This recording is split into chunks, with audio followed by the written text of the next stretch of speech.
Hey guys, I know you're worried. I know it's on your mind. You're thinking it. Will AI replace you?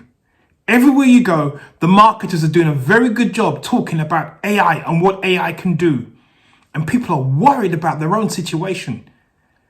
Let's go find out. There's a big question that we're asking ourselves today. You and I asking the same question. Everybody's asking the same question. And it's in the back of our minds. Will AI replace us? Will AI take us out? You know what? Let me ask the trees, because they've been here for a long time.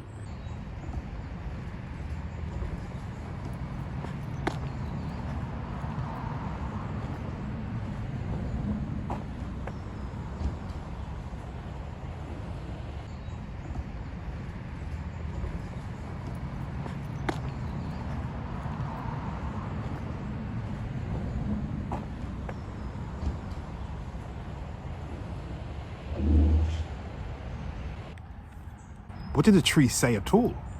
Are they talking to us? Are they saying anything? Trees have been around from time immemorial. They've been around for thousands of years.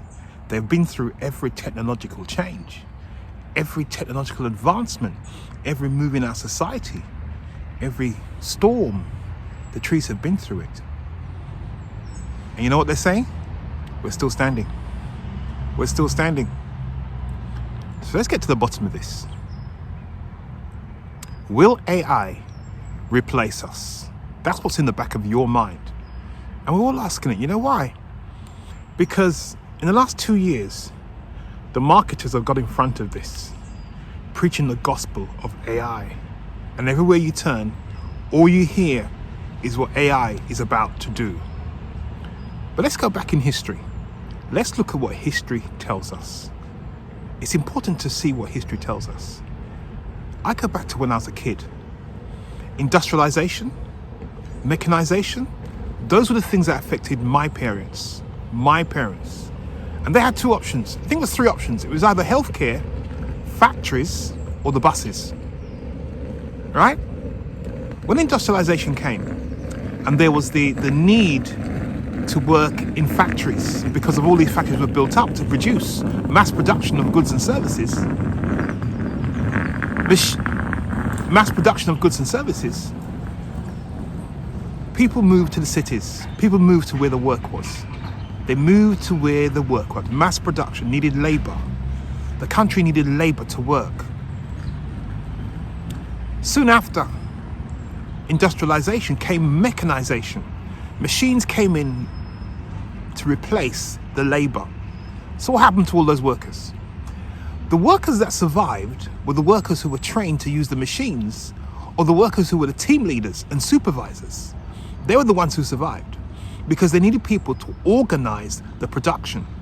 So you had the owners of production, and you needed people to organize the production and run the machines. When the information age came along, it changed everything. Information was freely available. But not only was information free and available, what we started to see was the production of software. We started to see software everywhere. Software for helping us to spreadsheets, software for document management, software for word processing. Software was the beginning of that age. Who survived?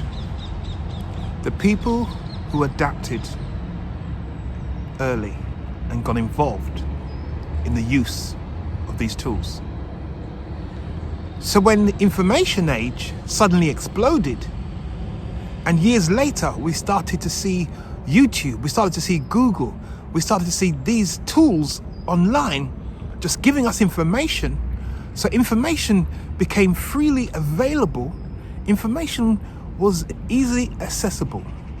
Does that mean people sat down to research information? No. Does that mean people sat down to look and find out what was out there? No. They still wanted it organized for them. Hence we have the amount of courses we have. People haven't got time to go and sift through all the information. It's available. And then came lockdown. What did lockdown do? Lockdown accelerated the digitization of everything. We never thought that we would be able to work from home for any long period of time. Companies would never have allowed it. It would have been big debates. The only guys who were organizing workforce in that manner 10, 20 years ago were the campuses like Google. But what we saw during lockdown was the ability to work remotely for a long period of time. Early adapters. So what we see now, we come out of lockdown, and as soon as we come out of lockdown, the AI's. No, AI's been around a long time, you know. Don't be fooled by this. AI was always in the background. The big software companies were always using AI. They were always using AI. Google was using AI. Or they were using AI for their own means. What's just happened is that AI has become available to the mass audience. It's mass market now. And when it becomes available to the mass market, it means that dollars. Dollars are being made now. Dollars are being made in the mass market. So what we see now is the availability of AI to everyone. So, will AI replace us? History has shown us that the people who always survive are the ones who are the early adapters, the one who learn to use the tools, the one who use the tools to their advantage, the one who become the organizers of the tools. So, will AI replace your job? Well, certainly, companies will be looking for efficiencies in their organization. And if they can have a software that can do part of your job, if they can have a software that can do the monotonous part of your work and streamline it, then they're going to go down that route. But you know what?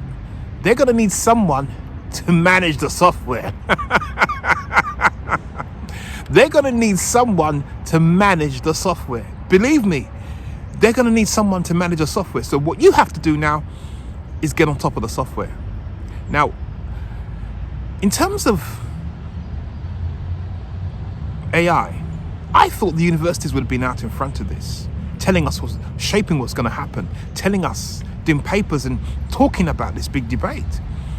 But it's not the universities are doing this. It's the commercial companies. It's the marketers who are out there talking about AI. It's the marketers that are out there telling us and showing us what it can do and the flexibility and everything that can be done with AI. So, how is AI going to affect our educational institutions? How is AI affecting our socialization? How is AI affecting our businesses? You have to wait and see. No one's going to tell you this is X, Y, Z. But here's what you got to do. Get in front of it. Learn to use AI. Go on there. There's loads of free tools out there as well. Learn how to use it. Learn what it can do and use it to start optimize. Now hear this. And this is the one point I want to make. Out of all of this, you are the attractive character. In every religion, in every faith, and in every organization, every brand, there's an attractive character. There is an attractive character. The attractive character has the message. The attractive character has the experiences. The attractive character has the stories and the struggles and the problems and the pains that they've been through. AI cannot do that for you.